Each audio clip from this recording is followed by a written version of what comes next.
नमस्कार दोस्तों, स्वागत है आपका आज के एपिसोड में। आज का जो हमारा डिस्कशन का टॉपिक है, आप देख सकते हैं कि इसकी हेडलाइंस है all India tiger estimation begins at Thanthai Periyar wildlife sanctuary in Erode. यानी कि ऑल इंडिया टाइगर एस्टिमेशन शुरू किया जा रहा है और कहाँ पे शुरू किया जा रहा है इसको हम आगे डिटेल में डिस्कस करेंगे। लेकिन आगे बढ़ने से पहले आपको बता दें कि आज का जो हमारा टॉपिक है वो आपके जीएस पेपर 3 एनवायरमेंट से संबंधित है। तो अब हम इसी के साथ आगे बढ़ेंगे और सबसे पहले देखेंगे हालिया घटनाक्रम के बारे में। तो जैसा कि हमने आपको बताया कि थानथाई पेरियार वन्यजीव अभयारण्य में अखिल भारतीय बाघ अनुमान 2026 का पहला चरण शुरू हो गया है।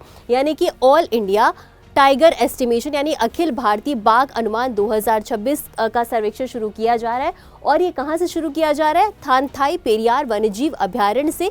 और ये अभयारण्य के बारे में हम आगे विस्तार से समझेंगे। अभी हम जान लेते हैं अखिल भारतीय बाघ अनुमान 2026 के बारे में। आपको बता दें कि भारत में अब तक का सबसे बड़ा सर्वेक्षण है और ये हर 4 साल में आयोजित किया जाता है।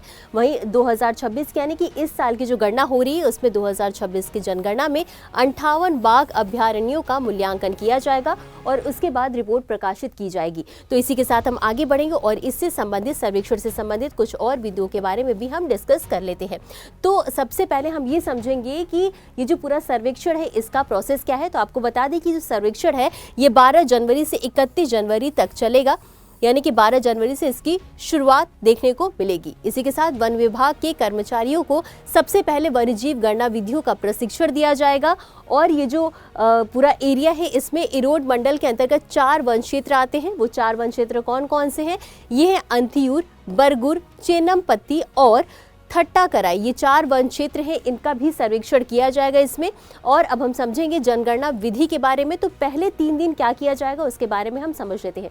अच्छा, आपको ये बता दें कि ये जो पूरा गणना है, ये जो पूरी जनगणना है, ये मुख्य रूप से बाघ पर आधारित है, लेकिन इसमें कुछ और जंतुओं को भी आगे जा करके शामिल किया जाता है। तो जनगणना में सबसे पहले लाइन ट्रांजेक्ट पद्धति का उपयोग किया जाएगा। इसमें होता क्या है कि किसी क्षेत्र में, किसी जंगल में एक सीधी लाइन खींची जाती है और उस पर चलते हुए देखा जाता है कि जंतुओं के जो भी पदचिन्ह है, पशुओं के मल और प्रत्यक्ष अवलोकन उनका दर्ज किया जाता है। उनकी उपस्थिति को रिकॉर्ड किया जाता है, रिकॉर्डिंग की जाती है, जिससे कि उनकी स्थिति के बारे में पता लग सके। और उसके बाद हमने आपको बताया कि बाघ जो है वो इसमें मुख्य रूप से शामिल होते हैं और इसमें अन्य प्रजातियों की भी गणना की जाती है, जिसमें कि बाघ, तेंदुए, गौर, हाथी, भालू भी शामिल है। अब इतना समझने के बाद हम आगे बढ़ेंगे और एक बार कुछ आंकड़ों को समझ लेते हैं। जैसा कि हमने आपको बताया कि जो सर्वेक्षण है हर 4 साल में आयोजित किया जाता है। तो हम 2006 की बात करेंगे।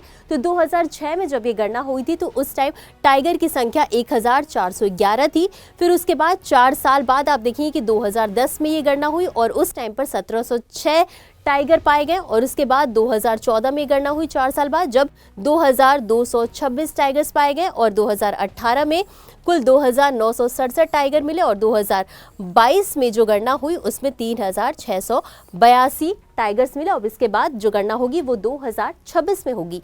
तो अब इतना समझने के बाद हम आगे बढ़ेंगे और समझेंगे इस वन्यजीव अभयारण्य के बारे में। तो सबसे पहले तो यही समझेंगे कि इसकी उपस्थिति कहाँ, ये किस स्थान पर पाया जाता है। तो ये तमिलनाडु की इरोड जिले में बरगुर पहाड़ियों में स्थित है। ये थानथाई पेरियार वन्यजीव अभयारण्य आप लोकेशन में देखेंगे तो यहाँ पर इसकी लोकेशन है। अच्छा, इसे हाल ही में वाइल्ड लाइफ सेंचुरी घोषित किया गया है। तो आपको बताना है कि इसे कब वाइल्ड लाइफ सेंचुरी घोषित किया गया है।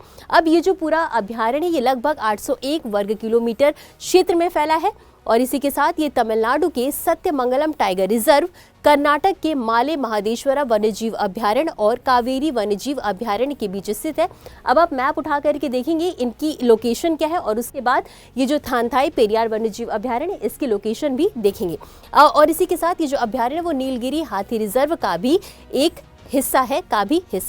और इसके अलावा यहाँ पर ये जो अभयारण्य है यहाँ पर आपको पलार नदी का जलग्रहण क्षेत्र भी देखने को मिलेगा, जो कि कावेरी नदी की सहायक नदी है। अच्छा, जब भी हम कोई भी अभयारण्य या कोई भी टाइगर रिजर्व डिस्कस करते हैं तो आप साथ में मैप लेकर के बैठा करिए।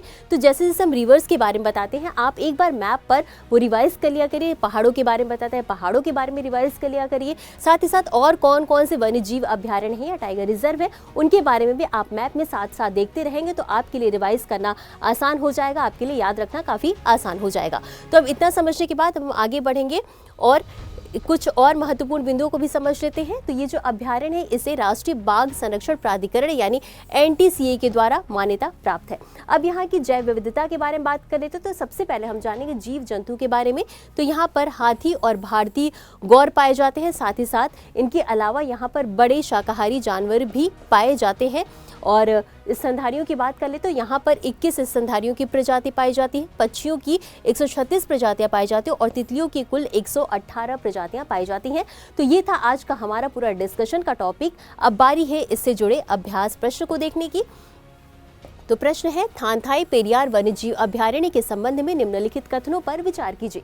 आपका पहला कथन है यह तमिलनाडु के इरोड जिले में स्थित है, और दूसरा कथन है यह राष्ट्रीय बाघ संरक्षण प्राधिकरण यानी NTCA के द्वारा पहचाने गए बाघ गलियारों में से एक है, और तीसरा कथन है यह नीलगिरी हाथी अभ्यारण्य का हिस्सा नहीं है। आपको बताना है कि उपर्युक्त में से कौन सा है या कौन से कथन सही है या सही है। आपके ऑप्शंस है A केवल 1, B केवल 1 और 2, C केवल 2 और 3 या D 1, 2 और 3। और इस प्रश्न का उत्तर आपको हमेशा की तरह कमेंट बॉक्स में देना है। तो आज के लिए बस इतना ही। मिलते हैं अगले एपिसोड में इसी तरह कुछ अहम और ज़रूरी खबरों के साथ। तब तक के लिए धन्यवाद।